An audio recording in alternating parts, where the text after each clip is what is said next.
Oremos todos juntos. Nuestro Padre Dios misericordioso que nos ama, te damos gracias por tu gran gracia, porque tuviste compasión de nosotros que nos habíamos alejado de ti y andábamos en el pecado y nos amaste. Cuando aún no te conocíamos, enviaste a nuestro Señor Jesucristo, quien cargó en nuestro lugar la maldición y el juicio que debíamos recibir, y con la preciosa sangre que Él derramó, limpiaste nuestros pecados para siempre, de modo que ya no tenemos que enfrentar juicio ni maldición. Te damos gracias por tu gracia tan grande. En este momento te damos gracias por permitirnos a nosotros que hemos sido redimidos por la preciosa sangre del Señor, reunirnos delante de ti para alabar tu gran amor y gracia, aprender tu palabra y tener comunión dentro de la comunidad santa que está contigo. Creemos que también en esta hora estás presente en medio de nosotros. Te pedimos que mires a cada uno de nosotros y nos sostengas aún más con tu mano misericordiosa y poderosa para que podamos vivir como hijos tuyos sin vergüenza. Edifícanos y perfecciónanos para que seamos más santos. Este mundo se vuelve cada día más caótico, lleno de maldad y realmente es un mundo peligroso en el que no sabemos qué puede ocurrir incluso en el transcurso de un solo día. Nosotros que vivimos en medio de este mundo no podemos llevar una vida cristiana correctamente sin tu protección y tu ayuda. Señor, con tu mano misericordiosa y poderosa, sosténnos. Renuévanos cada día con tu palabra y con el Espíritu Santo, y gobierna y guarda nuestras vidas para que podamos vivir dignamente como hijos tuyos.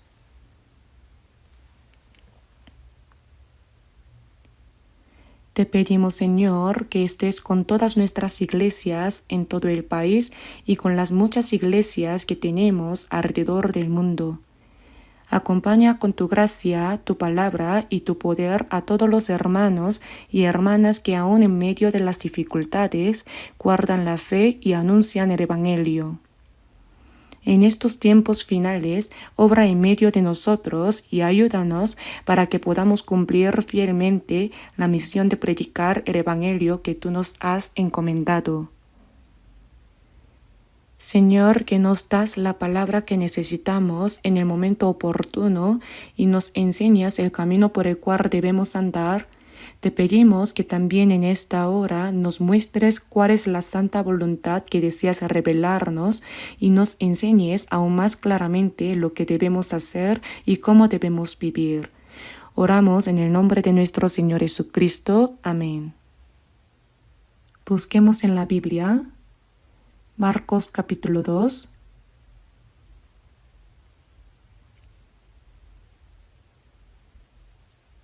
Marcos capítulo 2.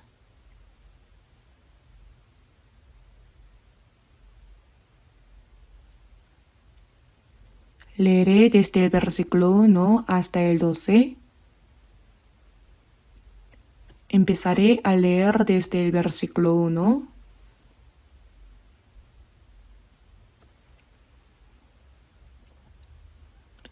Entró Jesús otra vez en Capernaum después de algunos días, y se oyó que estaba en casa.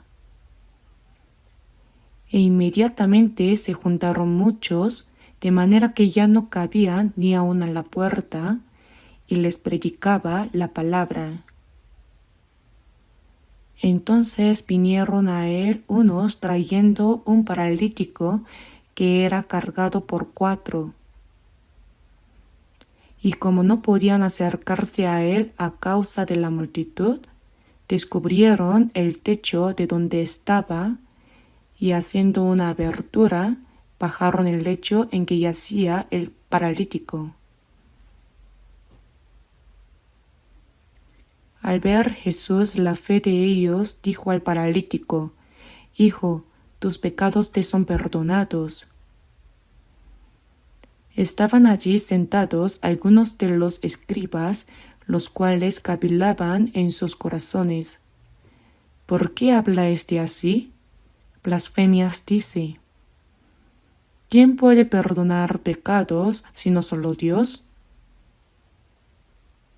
Y conociendo luego Jesús en su espíritu que cavilaban de esta manera dentro de sí mismos, les dijo, ¿por qué caviláis así en vuestros corazones? ¿Qué es más fácil decir al paralítico, tus pecados te son perdonados, o decirle, levántate, toma tu lecho y anda? Pues para que sepáis que el Hijo del Hombre tiene potestad en la tierra para perdonar pecados, dijo al paralítico. A ti te digo, levántate, toma tu lecho y vete a tu casa. Entonces él se levantó enseguida y tomando su lecho salió delante de todos, de manera que todos se asombraron y glorificaron a Dios diciendo, nunca hemos visto tal cosa.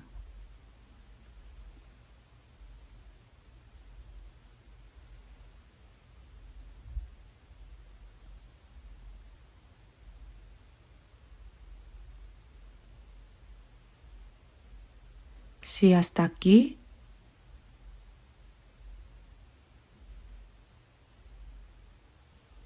hoy con base en este texto bíblico, quisiera hablar bajo el título Personas que guiaron a los pecadores a Cristo.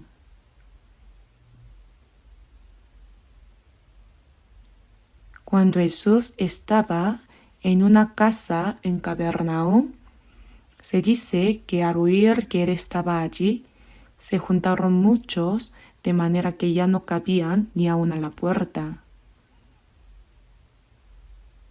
Y Jesús les estaba hablando la palabra. En ese momento, 4 hombres trajeron cargando a un paralítico. Parece que el paralítico era completamente inválido.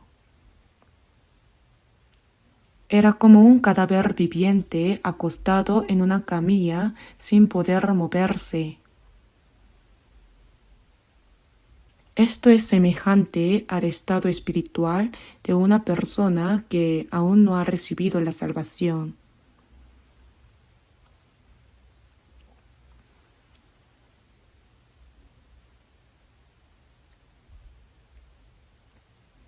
Jesús vio que aquellos 4 hombres querían traer al pobre paralítico ante él para que fuera sanado.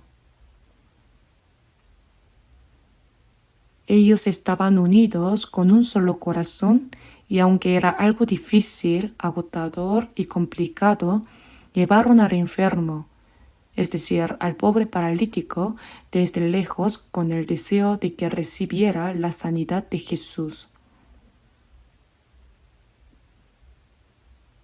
Aunque era algo difícil, agotador y complicado.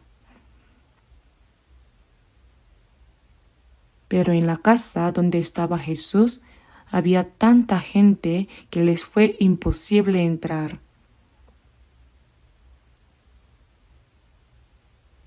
Sin embargo, después de pensarlo mucho, no se desanimaron. En lugar de rendirse, subieron al techo de la casa donde estaba Jesús. Las casas de los israelitas solían tener una escalera exterior que llevaba al techo.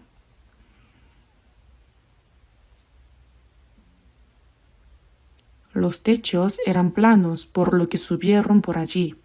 Hicieron una abertura en el techo y con el enfermo aún acostado en el lecho, lo bajaron delante de Jesús.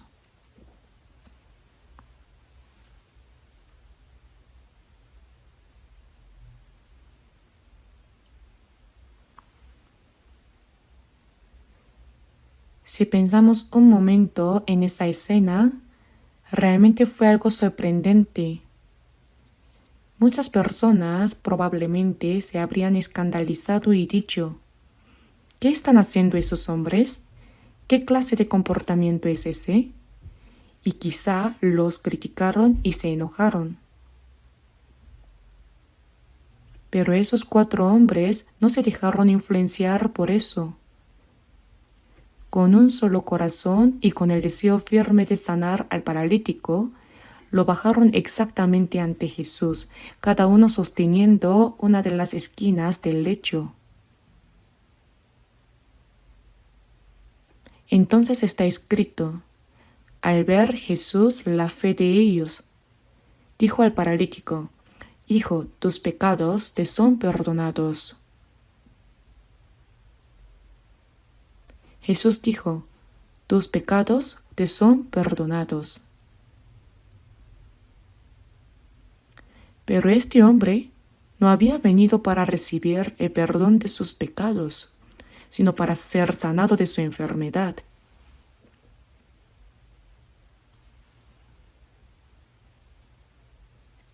Seguramente estos 4 hombres trajeron al paralítico desde lejos con un único propósito: que fuera sanado.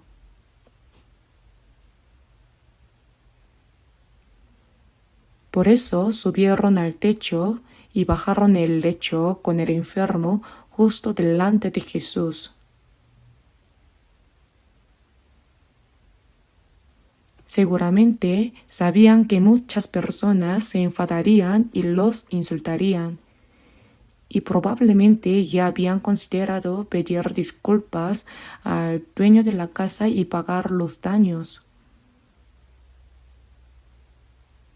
De todos modos, lo hicieron con el deseo de sanar al enfermo.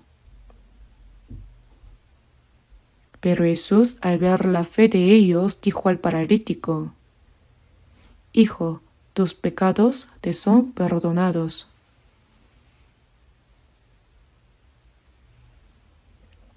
Aquí la fe de ellos no se refiere solo al paralítico, sino también a los 4 que lo llevaron cargando. Por eso dice de ellos, al ver Jesús la fe de ellos.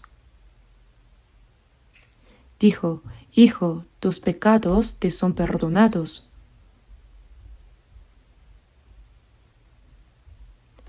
Jesús no vino a este mundo con el propósito de sanar enfermedades físicas o resolver problemas carnales, sino para salvar el alma de las personas.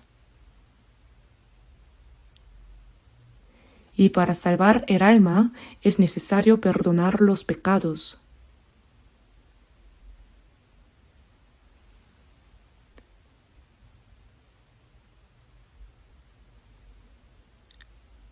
La lección importante que debemos recibir de esta palabra es que el paralítico no podía acercarse a Jesús por sí solo de ninguna manera. Era absolutamente necesario que alguien lo llevara ante Jesús. Las personas que han creído primero y han recibido la salvación deben amar el alma de otros y guiarlos al Señor para que también sean salvos.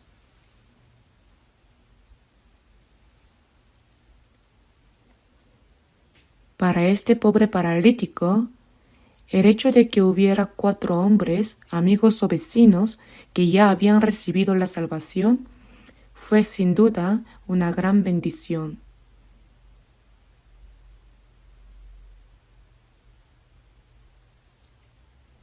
Probablemente le dijeron: si te llevamos ante Jesús, Él sin duda te sanará. Eres quien puede sanar cualquier enfermedad, incluso resucitar a los muertos.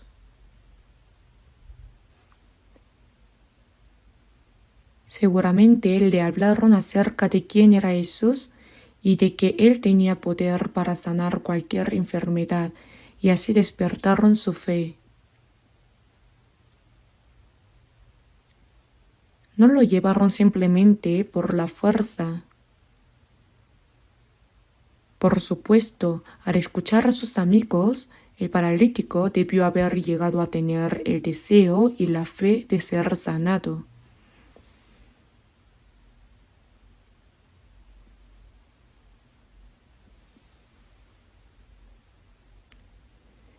Por eso ataron cuerdas a las 4 esquinas del lecho y los 4 lo llevaron cargando.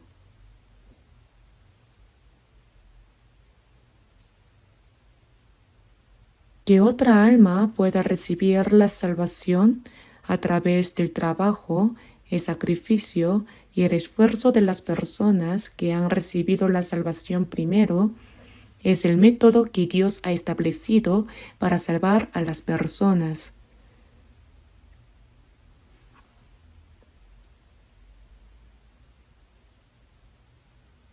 Y a través de este tipo de acciones, Dios mostró que su poder se manifiesta.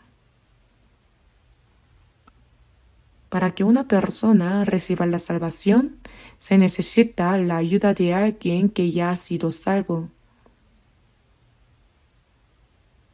Seguramente estos 4 hombres hablaron detalladamente sobre Jesús al enfermo y le inculcaron la voluntad de ser sanado.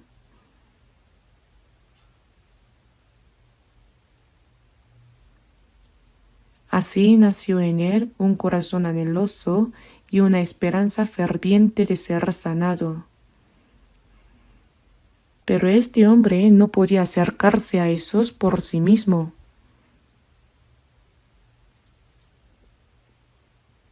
Por eso, para que un alma sea salva, primero debe tener un corazón anheloso de recibir la salvación.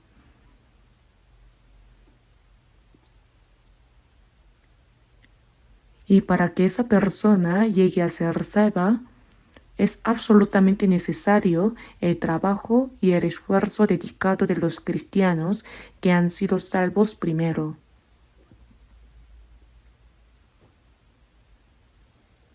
Sin la ayuda de alguien que ya ha recibido la salvación, otra persona no puede llegar a ser salva. Seguramente, si los hermanos y hermanas que ya hemos recibido la salvación nos detenemos a reflexionar, nos daremos cuenta de que no entendimos el Evangelio porque fuéramos más inteligentes ni porque lo hubiéramos deseado por nuestra cuenta. Fue porque personas que habían comprendido la verdad antes nos predicaron la palabra y así pudimos darnos cuenta de que nuestra alma estaba muerta en delitos y pecados y que después de la muerte hay juicio y una condenación eterna. Y también es necesario despertar en la persona el deseo de recibir la salvación. Por eso, para recibir la salvación, primero debe nacer ese deseo en la persona misma. Pero por sí sola, esa persona no sabe qué hacer ni cómo hacerlo. Por eso necesita necesariamente la ayuda de alguien que haya sido salvo primero. Si lo pensamos bien, incluso nosotros, los que hemos sido salvos antes, pudimos recibir la salvación gracias a que hermanos y hermanas que ya habían sido salvos oraron por nosotros, nos guiaron con la palabra y nos ayudaron a tener una oportunidad para recibir la salvación. Yo también, al reflexionar, me doy cuenta de que antes de recibir la salvación, viví más de 10 años llevando una vida conforme al cristianismo con mucho fervor.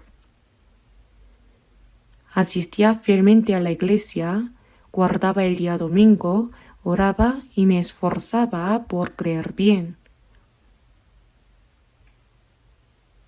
Pensaba, ¿qué debo hacer a partir de ahora? Había muchas cosas que deseaba hacer en el mundo, pero al pensar que existe Dios, que tenemos alma, que la muerte llegará tarde o temprano y que después de la muerte hay juicio y un infierno eterno, llegué a la conclusión: no debo vivir para las cosas de este mundo, sino estudiar la Biblia y predicar el Evangelio de Dios. Pensaba que si me esforzaba así, Dios me aceptaría. Por eso durante 10 años Llevé una vida religiosa con mucho fervor. Incluso mientras asistía al seminario teológico, cada sábado por la tarde salía con un montón de folletos evangelísticos para predicar en los mercados y parques. Durante las vacaciones formábamos grupos de varios compañeros y junto con un pastor anciano recorríamos los pueblos rurales para evangelizar. Realmente lo hacía con mucho entusiasmo. Por eso pensaba que yo creía mejor que los demás. Incluso decía, seguramente yo estaré en la primera fila del cielo. Pero un día me di cuenta de que había algo errado en mi fe. La palabra que me compartió la persona que comprendió el Evangelio primero fue Juan capítulo 3, versículo 3. El que no naciere de nuevo no puede ver el reino de Dios. Nacer de nuevo significa que así como nacimos una vez carnalmente en este mundo, ahora debemos nacer una vez más espiritualmente. Jesús le dijo a Nicodemo, el que no naciere de nuevo no puede ver el reino de Dios. Y entonces Nicodemo preguntó, ¿cómo puede un hombre nacer siendo viejo? ¿Puede acaso entrar por segunda vez en el vientre de su madre y nacer? Nacer de nuevo significa literalmente nacer otra vez. Jesús dijo, lo que es nacido de la carne, carne es, y lo que es nacido del espíritu, espíritu es. Es decir, dijo, aunque tuvieras la habilidad de volver al vientre de tu madre y nacer otra vez, eso seguiría siendo carne, no espíritu. Lo que es nacido de la carne, carne es, y lo que es nacido del espíritu, espíritu es. No te maravilles de que te dije, os es necesario nacer de nuevo. Muchas personas tienen un malentendido respecto a este asunto. Piensan que creer es simplemente asistir a la iglesia y que tener fervor significa que uno está creyendo bien. Guardan el domingo, hacen la oración de la madrugada, a veces incluso vigilias de oración, hacen ofrendas, sirven en la iglesia y se esfuerzan al máximo creyendo que eso significa tener una buena fe. Pero todo eso se puede hacer incluso sin haber nacido de nuevo. Por eso comencé a reflexionar, ¿cuándo nací de nuevo realmente? Hubo ocasiones en las que me sentía muy emocionado durante las reuniones de avivamiento. También tenía experiencias intensas mientras oraba. Pero al observar con cuidado me di cuenta de que eso no era nacer de nuevo. Si estoy malentendiendo, pensando que nací de nuevo cuando en realidad no lo hice, podría terminar en el infierno. Y tras mucha lucha interior llegué a la conclusión, no he nacido de nuevo. Si muero ahora, iré al infierno.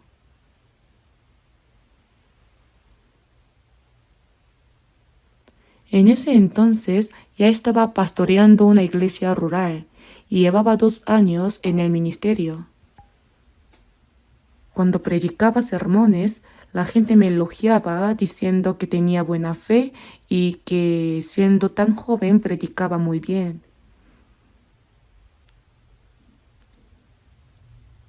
Pero yo no tenía la certeza de haber nacido de nuevo. Después de mucha lucha interior, llegué a tener la convicción de que no había nacido de nuevo. No podía hablar de esto con nadie. En medio de esa angustia, alrededor de las 8 de la noche del 30 de octubre de 1962, comprendí de verdad que Jesucristo y la cruz, a quienes hasta entonces solo conocía de forma doctrinal y teórica, tenían que ver conmigo. No lo comprendí con la cabeza, sino lo entendí con la conciencia. Ahí se resolvieron todos los problemas. Ya no se trataba de intentar creer, sino que simplemente creí. Toda inseguridad y duda desaparecieron. Ese fue el momento en que nací de nuevo. Ese fue el momento en que recibí la salvación. Recibir la salvación, nacer de nuevo y obtener la vida eterna significan lo mismo. Incluso ahora, cuando lo pienso, me doy cuenta de que si hubiera seguido engañado pensando que por ser fervoroso estaba creyendo bien y que por eso recibiría una gran recompensa en el cielo, realmente habría sido algo muy grave.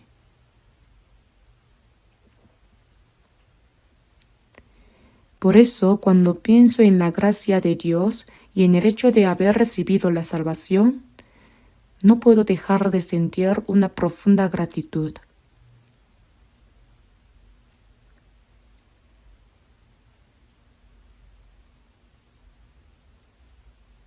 Primero, es necesario tener la convicción de que Jesucristo puede salvar nuestra alma y tener el deseo anheloso y la esperanza para recibir esa salvación.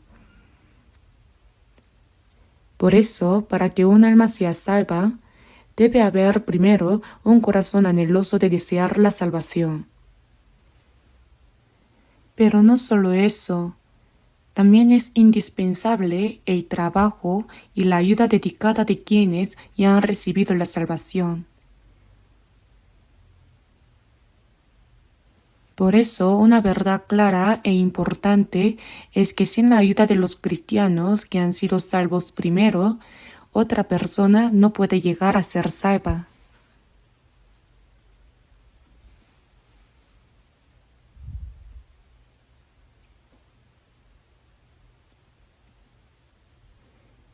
En Filipenses capítulo 1, versículos 5 al 6 está escrito: por vuestra comunión en el Evangelio desde el primer día hasta ahora.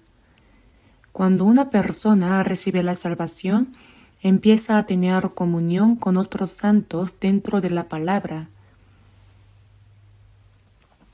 La expresión comunión en el Evangelio desde el primer día hasta ahora significa que desde el momento en que uno es salvo por el Evangelio, tiene comunión en la gracia del Evangelio. Y también dice, estando persuadido de esto, que el que comenzó en vosotros la buena obra, la perfeccionará hasta el día de Jesucristo. Dentro de las personas que han recibido la salvación y tienen comunión en la palabra a través de la fe, el Señor ha comenzado la buena obra.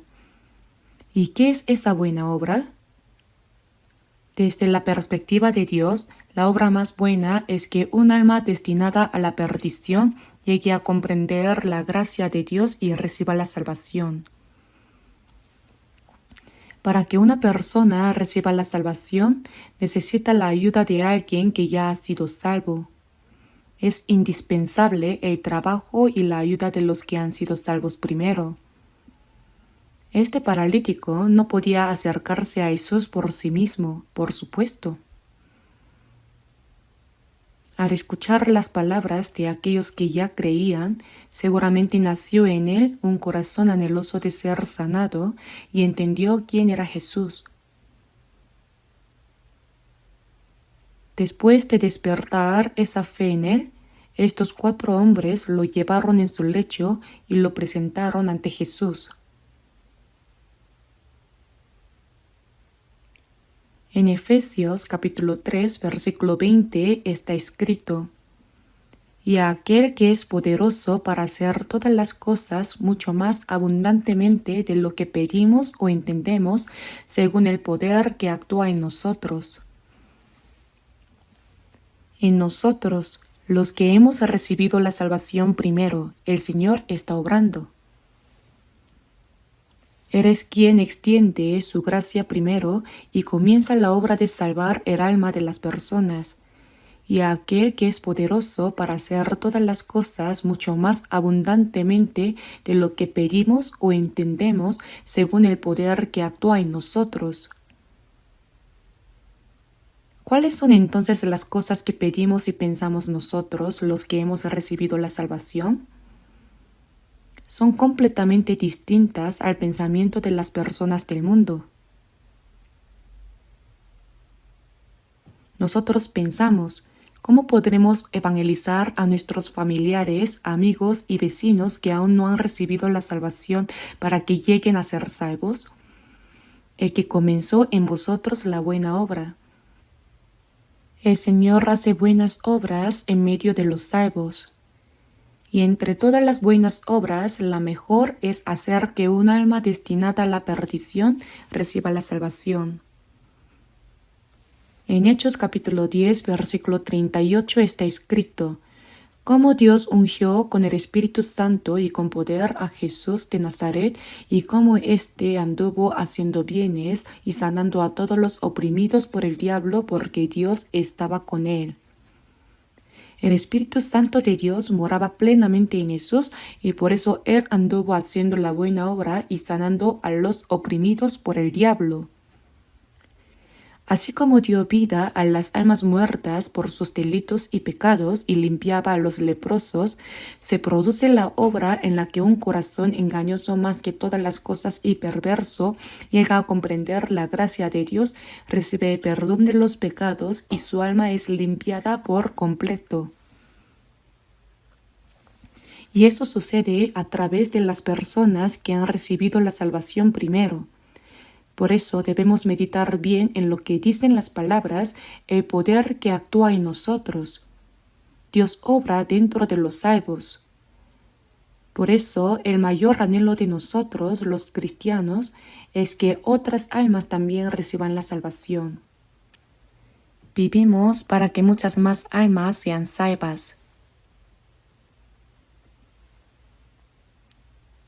En Hechos capítulo 20, versículo 24, el apóstol Pablo, la persona que llevó a cabo la obra de Dios más grandemente en la era del Nuevo Testamento, dijo: pero de ninguna cosa hago caso, ni estimo preciosa mi vida para mí mismo, con tal que acabe mi carrera con gozo y el ministerio que recibí del Señor Jesús para dar testimonio del Evangelio de la gracia de Dios. Este Evangelio de la gracia, es decir, que las almas reciban la salvación por medio del testimonio de la gracia de Dios cumplida por Jesucristo, es lo que se llama el Evangelio de la gracia. Para llevar a cabo esta obra de predicar el Evangelio de la gracia, dijo que no estimaba preciosa su vida para sí mismo. Mi vida carnal puede morir incluso 100 veces. El apóstol Pablo se esforzó hasta la muerte, fue completamente fiel y predicando el Evangelio para que más almas pudieran ser salvas, fue a Roma, evangelizó durante 2 años y finalmente fue decapitado y murió como mártir. No solo el apóstol Pablo, sino todos los apóstoles murieron mártires predicando el Evangelio. ¿Y qué hay de nosotros? Aunque no podamos vivir como Pablo, Pedro o los demás apóstoles, no hay duda de que hemos sido salvos por la misma gracia de Dios. Habiendo recibido la vida eterna y la esperanza, los que han sido salvos no tienen ningún apego ni esperanza en esta tierra.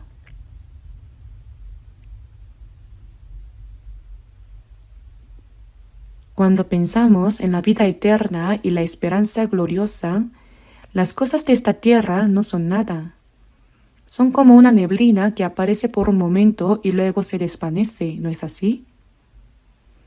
Por eso, el deseo anheloso de los que han recibido la salvación primero es salvar el alma de las personas, no solo de sus familiares, sino también de amigos, parientes y vecinos, con el corazón de Dios, quien valora un solo alma más que todo el mundo. Salvar las almas es el propósito por el cual los cristianos viven en esta tierra, y sin duda es el mandato más grande que el Señor nos ha dado. Por eso los que han recibido la salvación primero, en cada oportunidad que tienen, se esfuerzan y trabajan sin cesar para predicar el Evangelio y salvar las almas. Ya no falta mucho para nuestro retiro de verano. Comienza el 11 de julio y se llevará a cabo en 7 sesiones.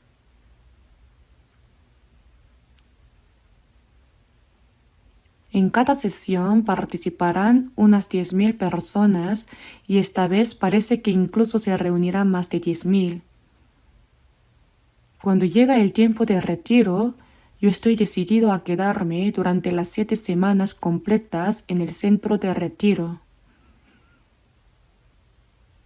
Pero no solo yo, muchos hermanos y hermanas, junto con los pastores, se unen con un solo propósito: salvar a más almas. Todos sirven y trabajan con fervor.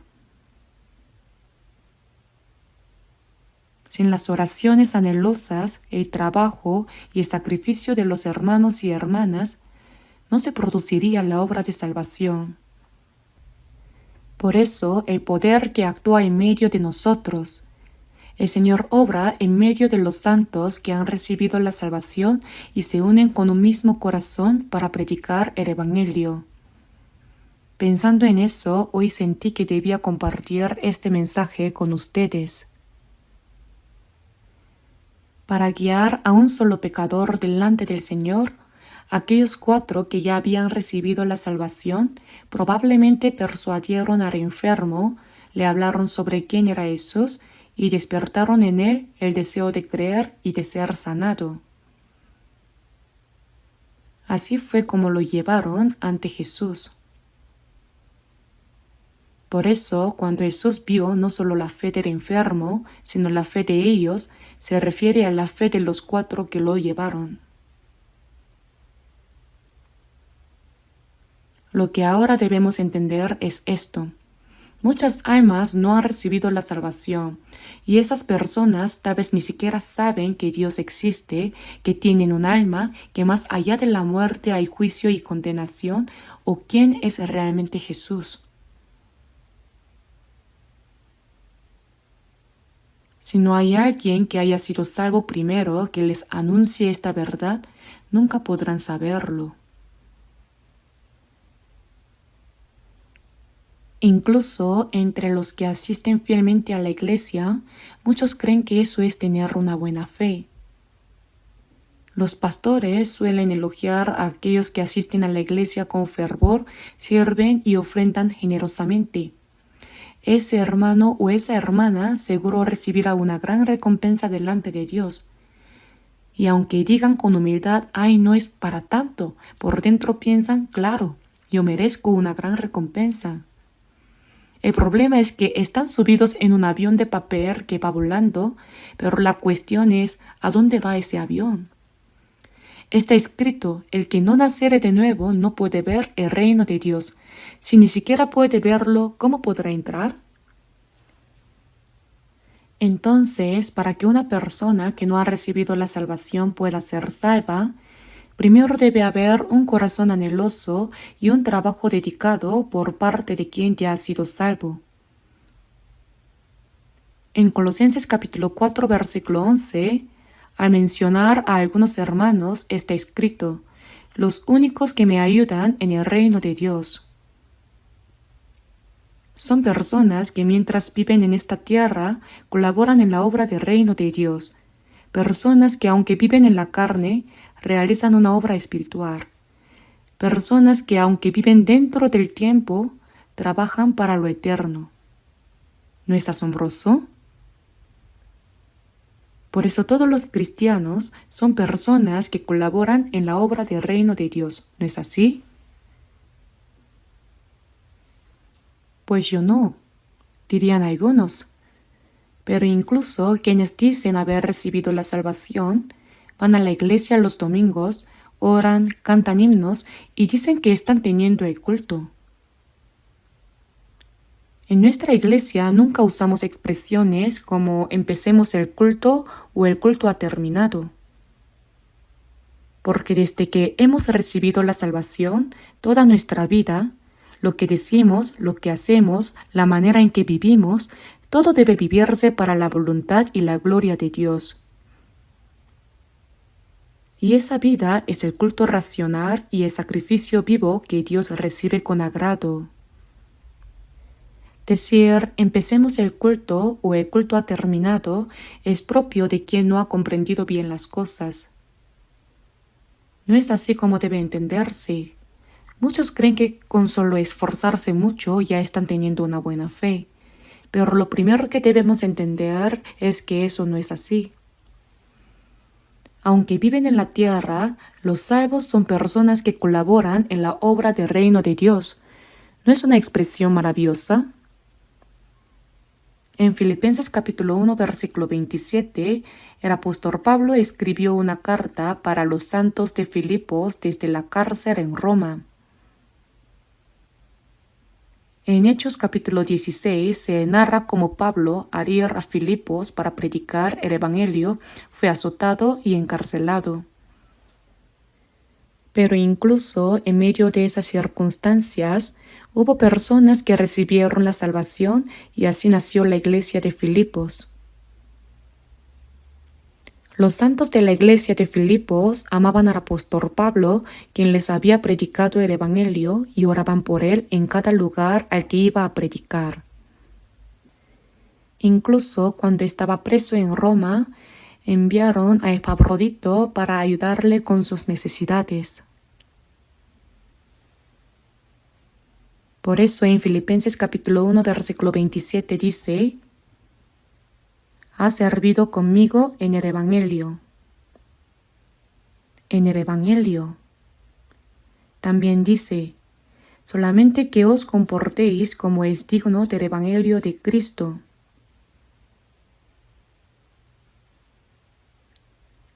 Los santos de Filipos, desde el momento en que recibieron la salvación, realmente se esforzaron juntos en la obra del Evangelio y vivieron una vida digna del Evangelio. Dice que colaboraron por la fe del Evangelio. Si miramos la palabra colaborar en caracteres chinos, curiosamente contiene una cruz y 3 veces el carácter de fuerza. El carácter 협 significa armonía o unión. Esto muestra a las personas salvas que uniendo sus corazones se esfuerzan juntos en la obra de predicar el Evangelio. Ahora esa es la obra que debemos hacer. En este próximo retiro de verano también, Dios llevará a cabo su obra de salvación, salvando a muchas almas a través de la oración ferviente, el trabajo y el sacrificio de aquellos que han sido salvos primero. Y nosotros creemos firmemente en eso. Sin la oración sincera, el trabajo y el sacrificio de los que ya recibieron la salvación, esas personas no podrán ser salvas, ¿no es así? En Romanos capítulo 10, versículo 14 dice: ¿y cómo creerán en aquel de quien no han oído? ¿Y cómo oirán sin haber quien les predique? ¿Y cómo predicarán si no fueren enviados? Si no hay quien predique, no se puede oír el Evangelio, y si no se oye, no se puede creer, y si no se cree, no se puede recibir la salvación. Si los salvos se quedan con la boca cerrada y no hacen nada para predicar el Evangelio, entonces nadie podrá ser salvo. Debemos comprender que el propósito por el cual vivimos en esta tierra es porque todavía hay muchas personas que no han recibido la salvación y tenemos una tarea que cumplir: predicarles el Evangelio. Es absolutamente necesario que una persona que ha sido salva primero ayude y guíe a otros para que puedan escuchar la palabra y recibir también la salvación. En Juan capítulo 4, versículos 28 al 30, vemos que una mujer samaritana muy pecadora fue evangelizada por Jesús y recibió la salvación. Ella había ido a sacar agua y se encontró con Jesús. Jesús conocía muy bien qué tipo de pecadora era esa mujer. Era famosa en ese pueblo. Parece haber sido una mujer muy promiscua. Había tenido 6 hombres y ninguno de ellos era realmente su esposo, Por eso Jesús le dijo: porque 5 maridos has tenido, y el que ahora tienes no es tu marido. Esto has dicho con verdad. Esta mujer no podía ir a sacar agua por la mañana o por la tarde como lo hacían las demás, sino que iba sola al mediodía cuando no había nadie, y fue entonces cuando se encontró con Jesús. A través del diálogo con el Señor, aunque esta samaritana era una mujer llena de pecados, se puede ver que también era alguien que anhelaba al Cristo.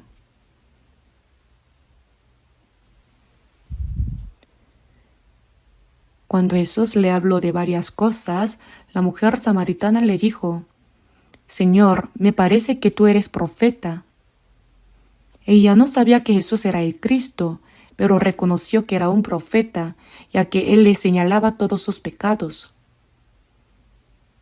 Entonces pensó: ya que he conocido a un profeta, le preguntaré algo que siempre me ha causado curiosidad. Los samaritanos vivían en el norte de Israel y en el año 722 a.C. fueron destruidos por Asiria. Como resultado, los israelitas del norte se mezclaron con los gentiles. Por eso los judíos del sur de Judá los despreciaban y los trataban como apóstatas, como perros. No se relacionaban con ellos. Los judíos decían que el lugar para adorar a Dios era Jerusalén, pero los samaritanos habían construido un pequeño templo en el monte Gerizim y decían: también se puede adorar aquí. Por eso la mujer samaritana le preguntó a Jesús: nuestros padres adoraron en este monte, refiriéndose al monte Gerizim, y añadió: pero vosotros decís que en Jerusalén es el lugar donde se debe adorar. Aprovechando que tenía delante a un profeta, le preguntó cuál era el lugar correcto. Entonces Jesús le respondió: mujer, créeme que la hora viene cuando ni en este monte ni en Jerusalén adoraréis al Padre. Y Dios es espíritu, y los que le adoran en espíritu y en verdad es necesario que adoren. Dijo que no será ni en el monte Gerizim, ni en Jerusalén donde se adore al Padre, sino que viene la hora en que se adorará verdaderamente. Dijo que esa no era la verdadera adoración. Dios es espíritu, y los que le adoren en espíritu y en verdad es necesario que adoren. Espíritu y verdad, es decir, con el Espíritu Santo y con la verdad. Una persona que no ha recibido la salvación no puede hacerlo de esa manera. Primero debe recibir la salvación y luego vivir guiado por el Espíritu Santo y la verdad. Esa es la verdadera adoración en espíritu y en verdad. Cuando Jesús dijo eso, los ojos de la mujer samaritana se abrieron de golpe y exclamó: ahora veo que tú eres el Cristo, eres el Cristo. Entonces dejó su cántaro y corrió al pueblo de Samaria gritando como loca: venid, ved a un hombre que me ha dicho todo cuanto he hecho. ¿No será este el Cristo? En vez de avergonzarse de los pecados vergonzosos de su pasado, proclamó: venid, ved a un hombre que me ha dicho todo cuanto he hecho. ¿No será este el Cristo? Su testimonio tenía tanta convicción y seguridad que la gente pensó algo fuera de lo común ha sucedido. Así los samaritanos salieron de la ciudad y se acercaron a Jesús. Entonces, después de escuchar las palabras de Jesús, lo invitaron a quedarse con ellos. Jesús permaneció en Samaria durante 2 días y durante ese tiempo predicó el Evangelio a los samaritanos. Como resultado, muchos creyeron en él y recibieron la salvación. Y los samaritanos dijeron a la mujer: ya no creemos solamente por tu dicho, porque nosotros mismos hemos oído y sabemos que verdaderamente este es el Salvador del mundo, el Cristo.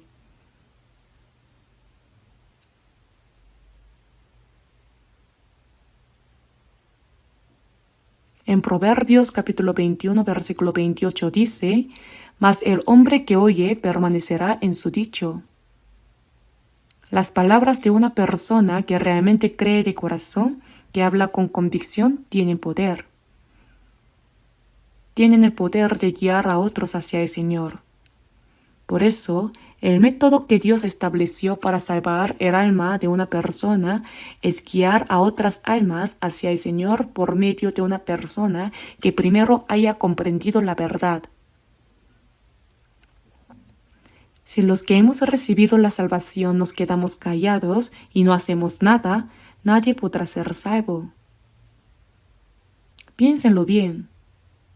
¿Habríamos podido recibir la salvación sin la ayuda de alguien que había sido salvo primero? Dios determinó que la salvación llegue a otros a través de los que ya fueron salvos. Esa es la regla que Dios mismo estableció para salvar al ser humano.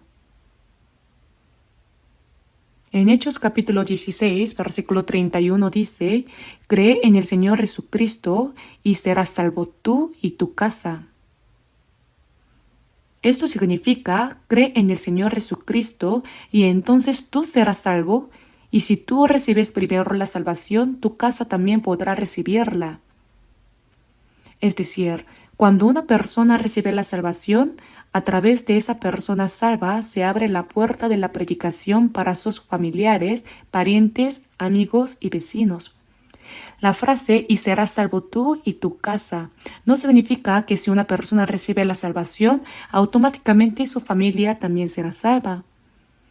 Si uno es salvo primero, ¿acaso no predicará primero a su familia, parientes, amigos y vecinos? Por eso comienzan a multiplicarse las personas salvas a su alrededor. Cuando una persona es salva,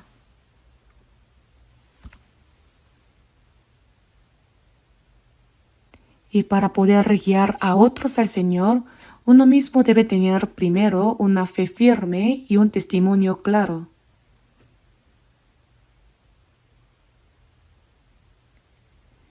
Además, con un corazón anheloso por llevar a otros al Señor para que reciban la salvación, hay que orar, trabajar y no escatimar sacrificios. Predicar no es algo fácil, ¿verdad? Muchas veces uno piensa que simplemente diciendo "vamos a la iglesia" o "asiste conmigo a la iglesia" ya está predicando.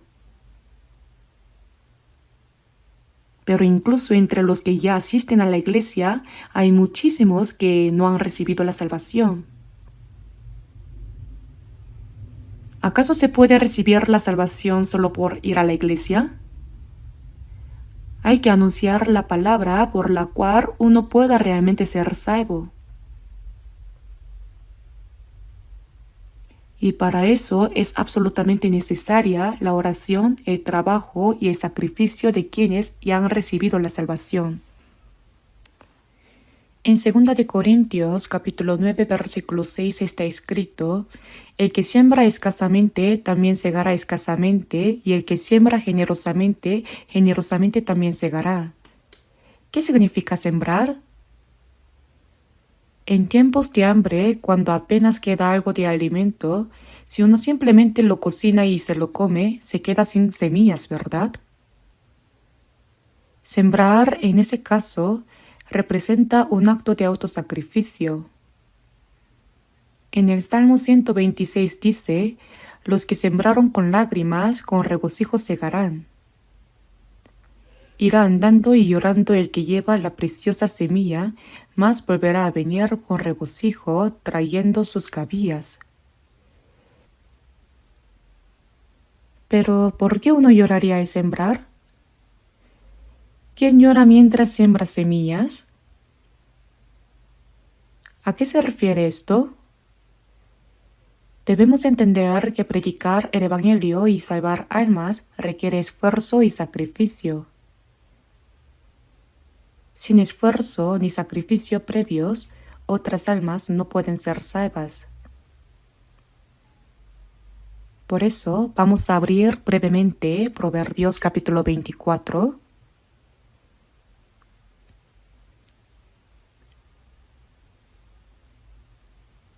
Proverbios capítulo 24,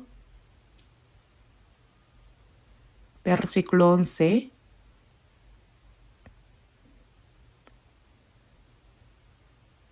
Leamos juntos despacio Proverbios capítulo 24, versículos 11 al 12. Libra a los que son llevados a la muerte, salva a los que están en peligro de muerte.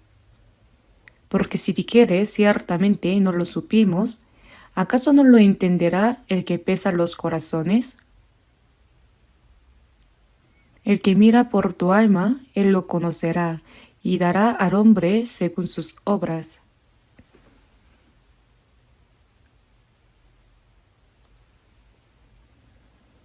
A los que son llevados a la muerte. Las personas que no han recibido la salvación están siendo llevadas a la muerte. Son personas que ya están destinadas a ir al infierno, ¿verdad? Salva a los que están en peligro de muerte significa que no debemos dejarlos abandonados.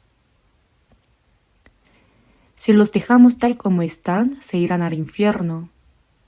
En Juan capítulo 20, después de la resurrección de Jesús, él dijo a sus discípulos: a quienes remitiereis los pecados, les son remitidos, y a quienes se los retuviereis, les son retenidos. ¿Qué significa esto?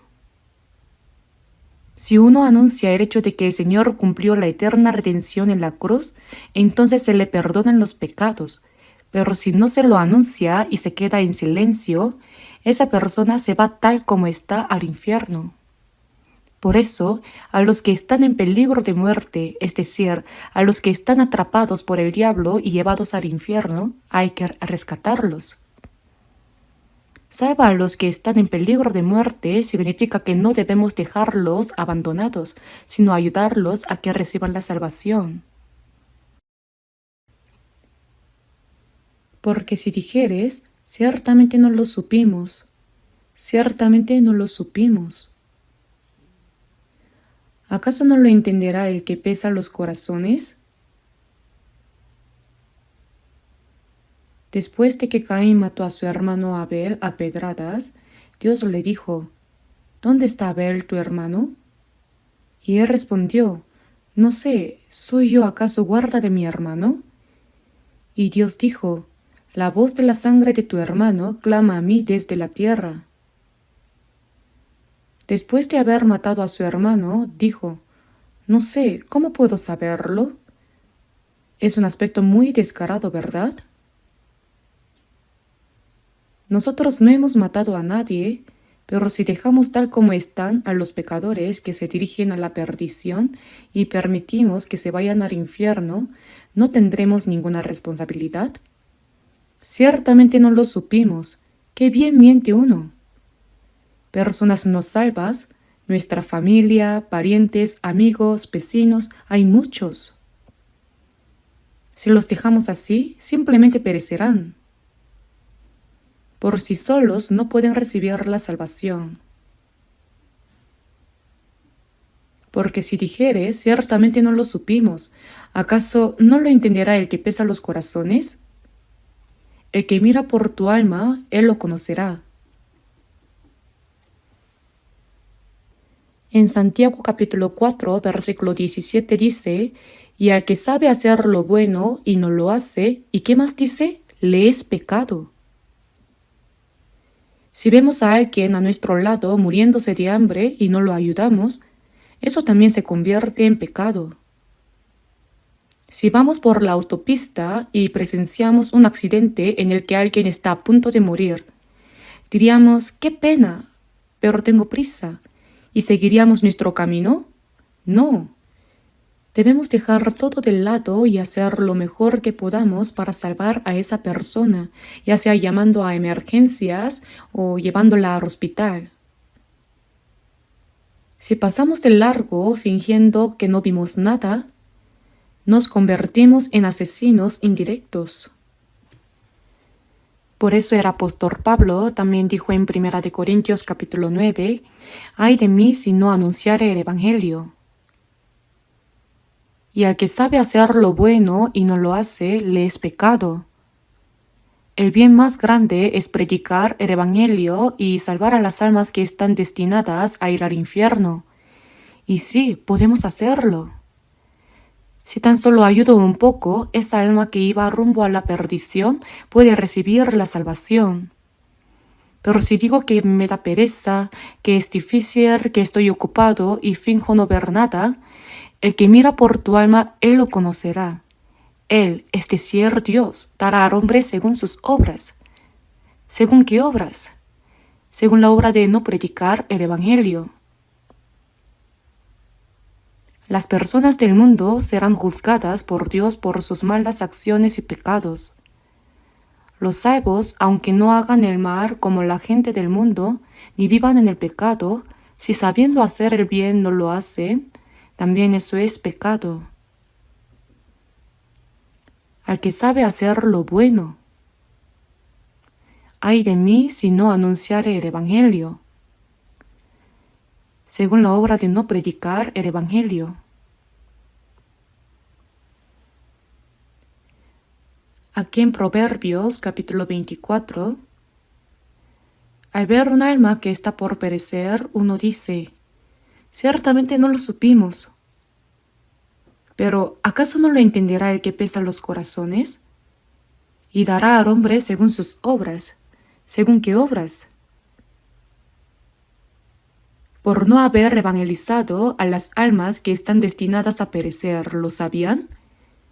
¿Sabían que no predicar también es pecado? Deben saberlo. Y al que sabe hacer lo bueno y no lo hace, le es pecado.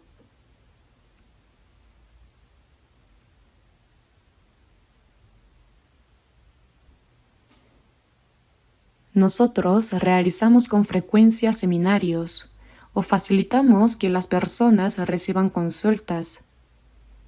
Y la mayor de todas las campañas de evangelización es el retiro de verano, ¿verdad? Durante las 7 sesiones consecutivas del retiro, predicamos el Evangelio a muchas personas. Para poder compartir el Evangelio con más personas, como faltan muchos alojamientos, estamos construyendo más habitaciones en este momento. Conocen el centro de retiro, ¿verdad? Pues el que se está construyendo ahora tendrá 480 habitaciones.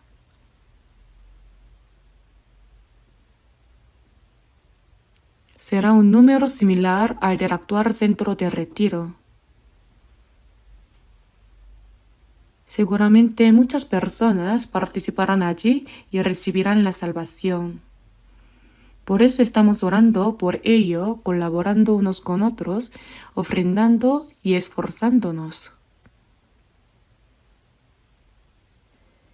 La obra más grande que tenemos que hacer los que hemos recibido la salvación mientras vivimos en esta tierra es salvar a los que todavía no han sido salvos, a los que están siendo llevados a la muerte, a los que están en peligro de muerte.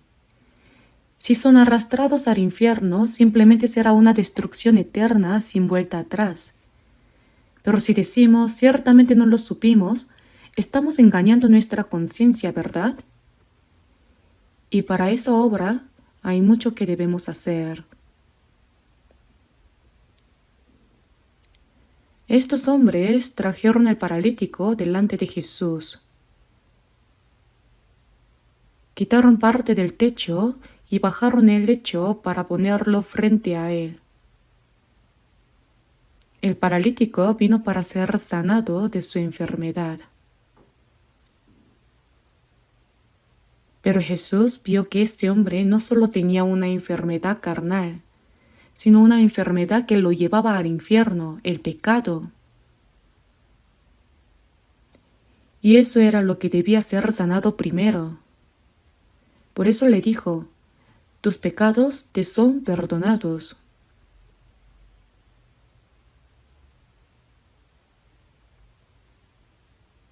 Incluso en tiempos de Jesús, muchas personas lo seguían.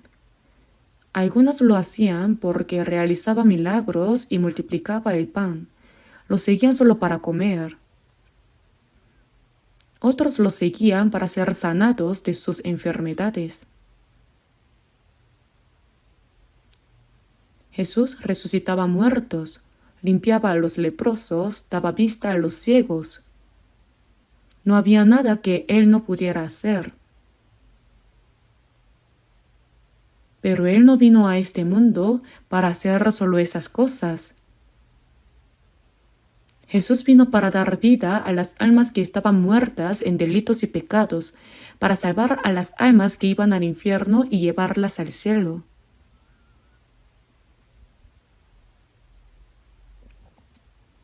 Por eso en Juan capítulo 5 versículo 21 Jesús dijo, porque como el Padre levanta a los muertos y les da vida, así también el Hijo a los que quiere da vida. Como el Padre levanta a los muertos y les da vida. Él vino a dar vida a los muertos. Y dijo, así también el Hijo a los que quiere da vida.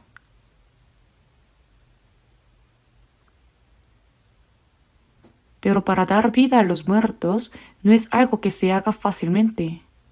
La paga del pecado es muerte. Por eso alguien debe pagar el precio del pecado. ¿Y cómo se paga? Una vida sin pecado debe morir en lugar del pecador. Esto no es un problema sencillo. Para salvar a los pecadores que están destinados a ir al infierno, el Hijo unigénito de Dios, el Santo y Glorioso que es igual a Dios, fue condenado a muerte como si fuera el más miserable de los pecadores. Recibió todo el oprobio y el dolor que deberían haber caído sobre los pecadores y murió en la cruz. Y con su sangre perdonó eternamente todos nuestros pecados. En Levítico capítulo 17 versículo 11 dice, la vida de la carne en la sangre está. Por eso, la misma sangre hará expiación de la persona. En la época del Antiguo Testamento, un cordero, un macho cabrío o un becerro sin defecto moría derramando su sangre para hacer expiación por los pecados del pueblo de Israel. Pero en Hebreos capítulo 10 versículo 4 está escrito, porque la sangre de los toros y de los machos cabríos no puede quitar los pecados. ¿Cómo va a quitar los pecados humanos la sangre de un animal? No se puede. Eso fue una figura anticipada de que en el futuro el Hijo unigénito de Dios sin pecado moriría como un cordero. Hebreos capítulo 9 versículo 22 dice, sin derramamiento de sangre no se hace remisión. Y en 1 de Juan capítulo 3 versículo 5 dice, y sabéis que Él, es decir Jesús, apareció para quitar nuestros pecados y no hay pecado en Él. Jesús, que no tenía pecado, vino a este mundo para quitar nuestros pecados. ¿De qué manera? Muriendo en nuestro lugar. El Hijo unigénito de Dios, santo y sin mancha, vino para morir como un cordero, derramando su sangre para perdonar nuestros pecados. Como está escrito, sin derramamiento de sangre no se hace remisión. Por eso en Hebreos capítulo 9, versículo 12 dice, y no por sangre de machos cabríos ni de becerros, como lo hacían los israelitas en el tiempo del Antiguo Testamento, sino por su propia sangre entró una vez para siempre en el lugar santísimo, habiendo obtenido eterna redención. Cuando Jesús murió en la cruz, dijo, consumado es. Es decir, todo está cumplido, todo está terminado. ¿Qué cosa? La obra de perdonar nuestros pecados.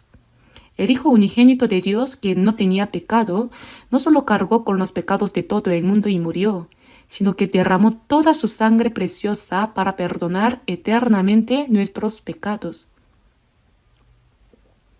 Por eso en 1 de Pedro, capítulo 1, versículo 18, está escrito: sabiendo que fuisteis rescatados de vuestra vana manera de vivir, la cual recibisteis de vuestros padres, no con cosas corruptibles como oro o plata, sino con la sangre preciosa de Cristo, como de un cordero sin mancha y sin contaminación. Hemos recibido el perdón de nuestros pecados porque el Hijo unigénito de Dios murió como un cordero y su sangre preciosa perdonó eternamente nuestros pecados. Nosotros hemos comprendido y creído esta verdad. Por eso, el Hijo unigénito de Dios sin pecado murió en nuestro lugar y con la sangre que derramó perdonó para siempre todos nuestros pecados. Cuando Jesús le dijo al paralítico: tus pecados te son perdonados, aunque aún no había muerto en la cruz, lo dijo anticipando la muerte que habría de padecer. En Isaías capítulo 44, versículo 22, el profeta Isaías habló 700 años antes de la venida de Jesús. A los israelitas les dijo: yo deshice como una nube tus rebeliones y como niebla tus pecados. Vuélvete a mí porque yo te redimí. Esto fue dicho en base a lo que Cristo haría en el futuro, al venir y morir en la cruz para perdonar los pecados de la humanidad.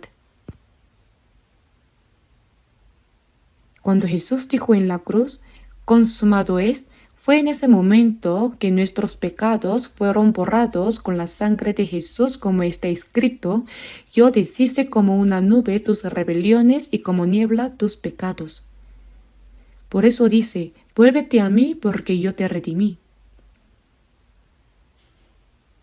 Lo que creemos es esto, que cuando aún no sabíamos nada, el Señor Jesús murió en nuestro lugar y con la preciosa sangre que derramó, perdonó eternamente nuestros pecados. Esa es la verdad en la que creemos. Ahora abramos Efesios capítulo 1, versículo 7. Efesios capítulo 1.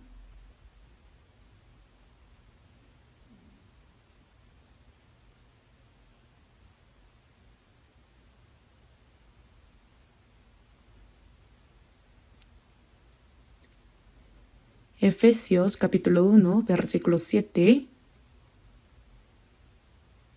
Leamos juntos. En quien tenemos redención por su sangre, el perdón de pecados según las riquezas de su gracia. En Cristo, según las riquezas de su gracia. Según las riquezas de gracia que Dios nos ha dado, por su sangre, es decir, por la sangre que el Señor derramó al morir en nuestro lugar, tenemos redención. La palabra redención significa que alguien pagó en nuestro lugar. Tenemos redención y perdón de pecados. Ya lo hemos recibido. No es algo que tendremos en el futuro. Ya lo tenemos. ¿Y hasta cuándo? Por toda la eternidad. Porque si no fuera eterna redención, la salvación no sería completa. Por eso dice: por su propia sangre entró una vez para siempre en el lugar santísimo, habiendo obtenido eterna redención. Incluso ahora, el Señor está orando por nosotros delante de Dios. El que logró eterna redención intercede ante Dios como nuestro garante, orando por nosotros. Ahora vamos a volver brevemente a Marcos capítulo 2. Marcos capítulo 2. Voy a leer Marcos capítulo 2, versículos 6 al 8.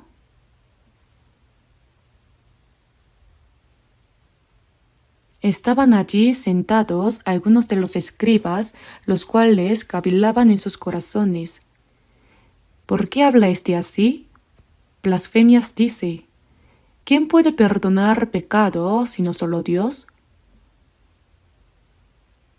Y conociendo luego Jesús en su espíritu que cavilaban de esta manera dentro de sí mismos, les dijo: ¿Por qué caviláis así en vuestros corazones?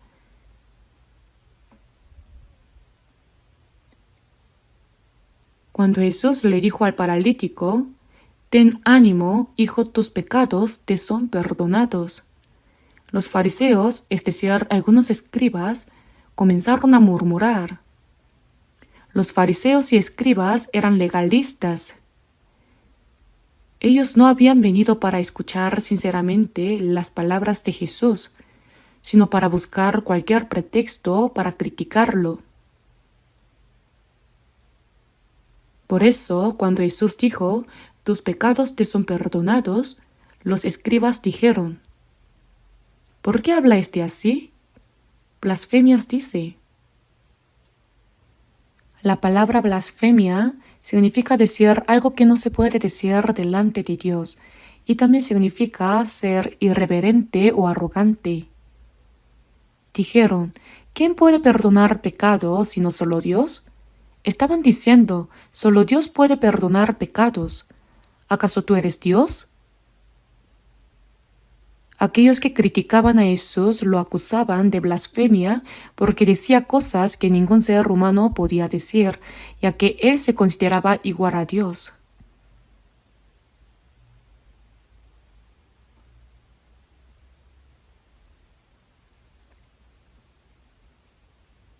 Vamos a leer ahora el versículo 9. ¿Qué es más fácil decir al paralítico: Tus pecados te son perdonados, o decirle: Levántate, toma tu lecho y anda?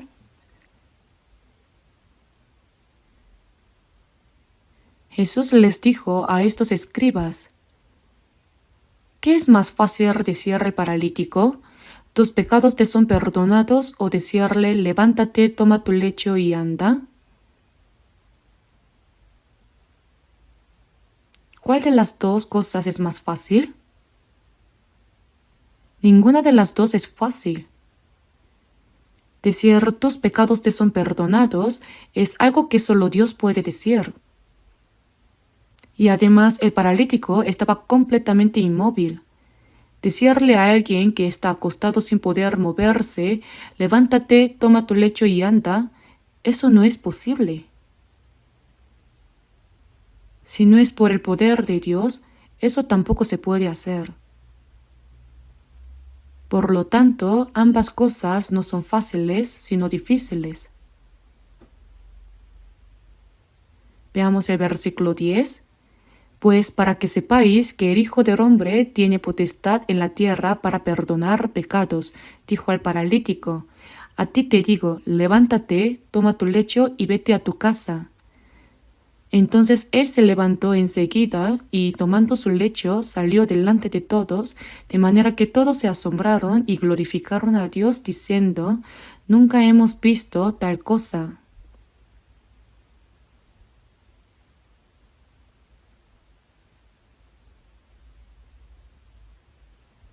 Consideraban que solo Dios podía decir: Tus pecados te son perdonados, y que decir: Toma tu lecho y anda no es algo que cualquiera pudiera hacer.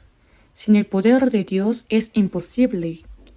El paralítico estaba totalmente inmóvil, pero como si despertara a alguien que duerme, Jesús le dijo: Levántate, toma tu lecho y anda. Entonces, ¿cuál de estas dos cosas es más fácil?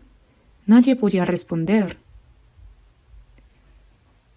Además, cuando Jesús dijo: Tus pecados te son perdonados, no era posible comprobar si en verdad los pecados habían sido perdonados o no, porque el perdón de los pecados es algo invisible.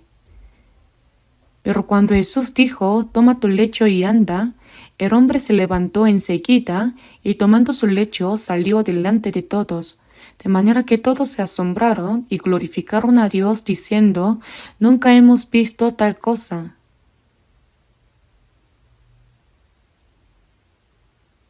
Después de que Jesús dijo: Levántate, toma tu lecho y anda, este hombre se levantó de golpe, tomó su lecho y salió caminando. aunque fueron sus amigos quienes trajeron cargando el lecho, en ese momento este hombre se levantó y pudo caminar cargando el lecho en el que había estado acostado. Eso significa que también recobró fuerza.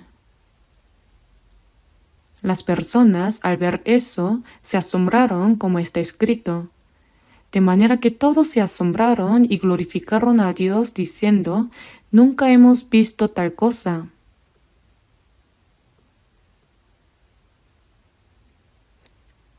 El propósito por el cual Jesús sanó a ese enfermo fue para mostrar mediante ese milagro que sus palabras, «tus pecados te son perdonados», eran verdaderas y ciertas.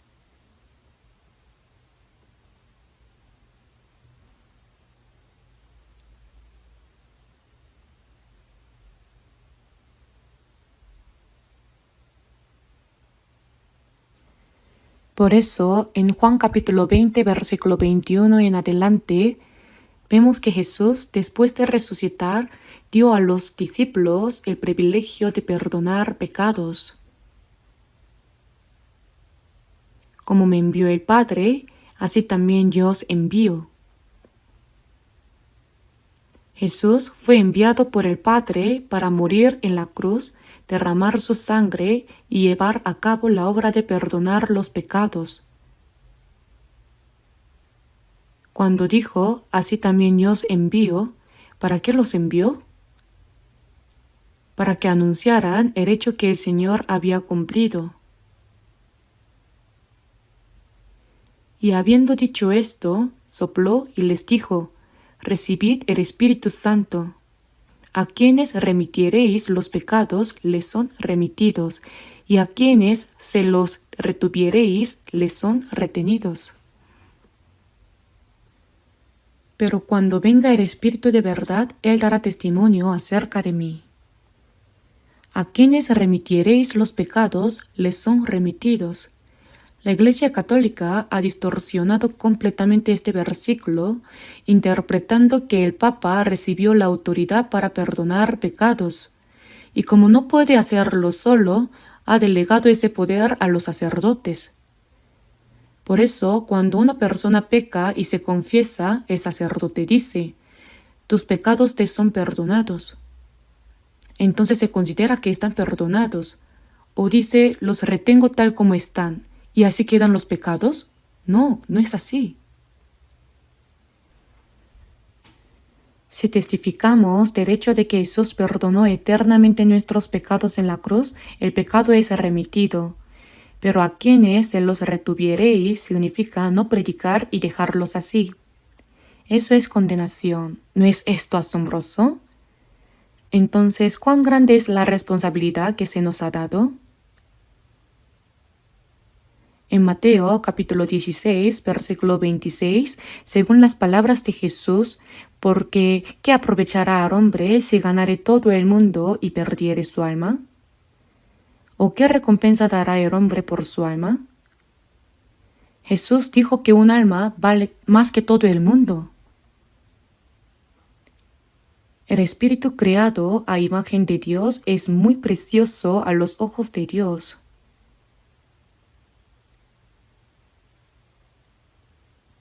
Porque estimado seré en los ojos de Jehová.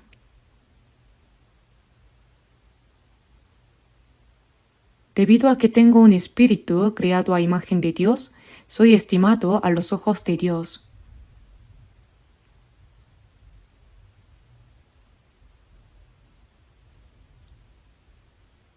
Por eso, si testificamos del hecho de que Jesús perdonó eternamente nuestros pecados, hay perdón.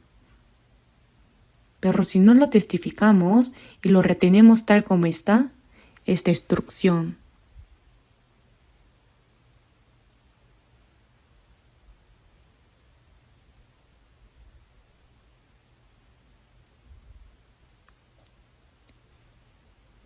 ¿Y cómo creerán en aquel de quien no han oído? ¿Y cómo oirán sin haber quien les predique? ¿Y cómo predicarán si no fueren enviados? Fueron enviados, ¿y cómo no predicar entonces? Jesús dijo, Como me envió el Padre, así también yo os envío. Eso no fue dicho solo a los apóstoles. La persona que ha recibido la salvación, desde el momento en que es salva, existe para anunciar esa verdad. En el Salmo capítulo 66, versículo 16 dice: «Y contaré lo que ha hecho a mi alma. Anunciaré lo que Dios ha hecho por mi alma», es decir, que ha cumplido eterna redención. Esta es la máxima orden que el Señor nos dio y el propósito por el cual los cristianos viven en esta tierra.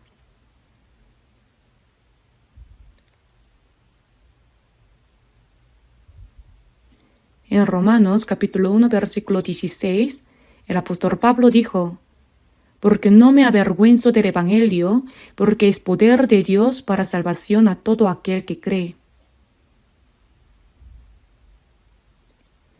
Hay personas que incluso se avergüenzan de creer en Jesús. Algunos, cuando van a la iglesia un domingo, envuelven la Biblia con periódico para que no se note. Y si alguien les pregunta ¿a dónde va?, responden, por ahí. ¿Acaso les da vergüenza ir a la iglesia? ¿Les da vergüenza llevar una Biblia? Yo, cuando veo a alguien en el avión o en el autobús abrir la Biblia y leerla abiertamente, sin esconderse, le tengo mucho respeto. Me pregunto cómo será su fe. Y también hay quienes se avergüenzan de predicar. Dicen tímidamente: «Crea en Jesús», y después se ponen rojos de la vergüenza. ¿De verdad les da tanta vergüenza?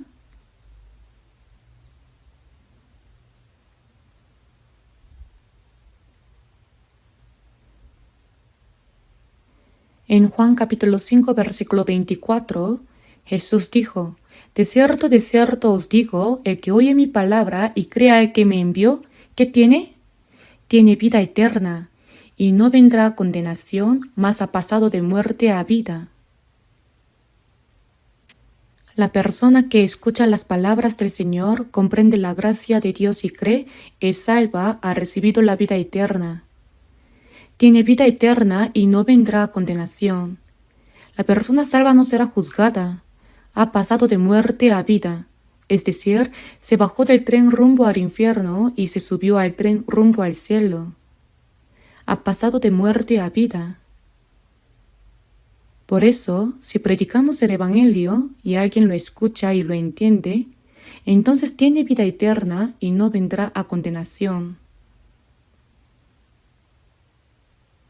Pero si no recibe la salvación, será juzgado, ¿verdad? Jesús no solo recibió la autoridad para perdonar pecados, sino también la autoridad para juzgar. Hay que saber que quien no recibe el perdón de pecados por medio de Jesús será juzgado por medio de él. La persona que no ha recibido la salvación verá al Señor, pero el Señor se le aparecerá como juez.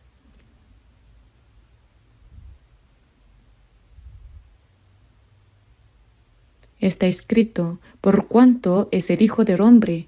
El hecho de ser el Hijo del Hombre significa que Jesús vino como hombre y murió en la cruz, y por eso le fue dada la autoridad de hacer juicio. El Señor que murió en la cruz para redimir nuestros pecados es al mismo tiempo el Señor del juicio. Por eso, cuando este paralítico recibió el perdón de pecados y luego, según la palabra de Jesús, se levantó, tomó su lecho y caminó, las personas se asombraron y glorificaron a Dios. Cuando ocurre la obra de salvación en una persona, lo primero que sucede es que inevitablemente se da gloria a Dios.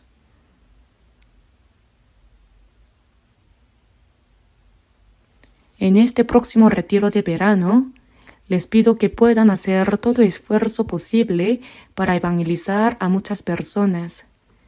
Primero orar, luego guiar a los que aún no han recibido la salvación hacia el Señor y hacer nuestro mayor esfuerzo para que escuchen el Evangelio y lo comprendan.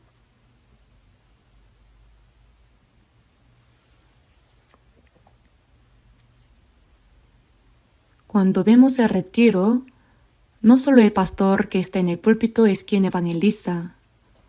No son solamente los pastores o predicadores que hacen las consultas quienes evangelizan. Todos los hermanos y hermanas dan lo mejor de sí por el retiro.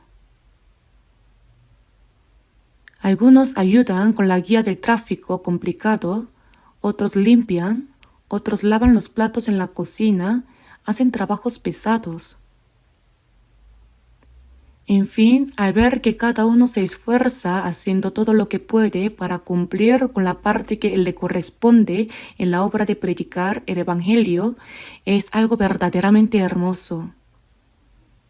Es a través de ese esfuerzo que Dios obra para salvar almas. Esta vez también debemos orar juntos, esforzarnos, sacrificarnos y colaborar para que por medio de nuestro trabajo se lleve a cabo la gran obra de Dios y muchas almas reciban la salvación. Oremos juntos. Dios nuestro Padre misericordioso, gracias por tener misericordia de nosotros que andábamos en el pecado y éramos merecedores del juicio eterno, y por perdonar eternamente nuestros pecados con la preciosa sangre del Señor sin requerir ningún mérito de nuestra parte. Ahora que hemos recibido la salvación, te pedimos, Señor, que uses preciosamente a cada uno de nosotros conforme a tu voluntad para que el propósito de nuestra vida en esta tierra, que es anunciar el Evangelio a muchos que aún no han sido salvos, se cumpla, guiando así a muchas almas hacia ti para que reciban la salvación. Te rogamos también que a través de este retiro de verano muchas almas sean salvas y así traigan gran gozo y gloria a nuestro Padre Dios. Confiando todo en la mano poderosa y misericordiosa del Señor, te pedimos que nos ayudes, que todos seamos sostenidos por la mano de tu poder y que podamos ser usados preciosamente en la obra de guiar a las almas perdidas hacia el Señor para que reciban la salvación. Hemos orado en el nombre de nuestro Señor Jesús. Amén.